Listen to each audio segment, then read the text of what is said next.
மனித விற்பனைக்கு எதிரான தேசிய செயலணி புலம்பெயர்வுக்கான சர்வதேச அமைப்புடன் இணைந்து விழிப்புணர்வை ஏற்படுத்தும் வகையில் நாடளாவிய ரீதியில் ஊடக பிரசாரத்தை ஆரம்பித்துள்ளன.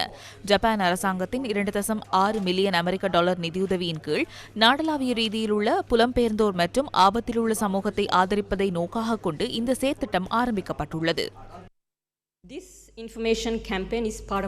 இது தொலைக்காட்சி மற்றும் வானொலி விளம்பரங்கள் வாயிலாக முன்னெடுக்கப்படும் செயற்திட்டத்தின் ஒரு பகுதியாகும். இலங்கையில் ஆட்கடத்தலுக்கான விழிப்புணர்வு ஏற்படுவதை நோக்காக இது கொண்டுள்ளது. தென்கிழக்காசிய நாடுகளில் ஆட்கடத்தல் இடம்பெறும் போது கட்டாய குற்றச்செயல்களுக்காக கடத்தப்படல், சிறுவர் பணியமர்த்தல், பாலியல் தொழிலுக்காக உள்நாட்டில் கடத்தப்படல் மற்றும் கட்டாய வேலையின் அடிப்படையில் புலம்பெயர்தல் ஆகியவற்றை நாம் அடையாளம் கண்டுள்ளோம். இவை அனைத்தும் உண்மையானவை. இந்த பிரசாரம் இதிலிருந்து வெளியேறியவர்களால் முன்னெடுக்கப்படுகின்றது. Sri Lanka, like many other countries, பல நாடுகளைப் போலவே இலங்கையும் ஆட்கடத்தலை எதிர்கொண்டுள்ளது.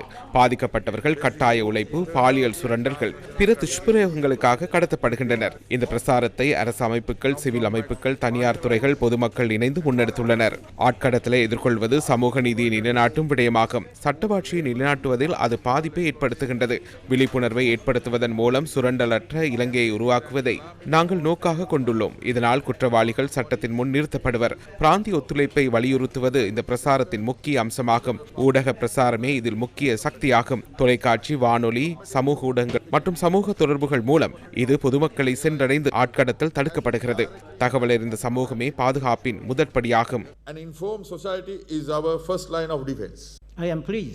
இந்த செயற்திட்டத்தின் மூலம் இதுவரையில் பாதிக்கப்பட்ட 86 பேர் மீட்கப்பட்டுள்ளனர் என்பதை மகிழ்ச்சியுடன் தெரிவிக்கின்றோம். ஆட்கடத்தலை தடுப்பதற்கு தொடர்ந்து விழிப்புணர்வை மேற்கொள்வது அவசியமாகும். சமூக ஊடகங்கள் மூலம் ஆட்கடத்தல் அதிகரித்து வரும் நிலையில் பொருத்தமான நடவடிக்கைகள் மூலம் நிகழ்நிலை ஆபத்துக்களை சரி செய்வது அவசியமாகும். இதற்கும் மேலாக பாதிக்கப்பட்டவர்களிடமிருந்து சாட்சியங்களை பெற்றுக்கொள்ளும் வகையிலான வழிமுறைகளை மேற்கொள்வது முக்கியமாகும். அரசு நிறுவனங்கள் மாத்திரமன்றி அரசு சாரா நிறுவனங்கள், சிவில் சமூக அமைப்புகள் ஊடாகவும் இதனை மேலும் வலுப்படுத்த வேண்டும்.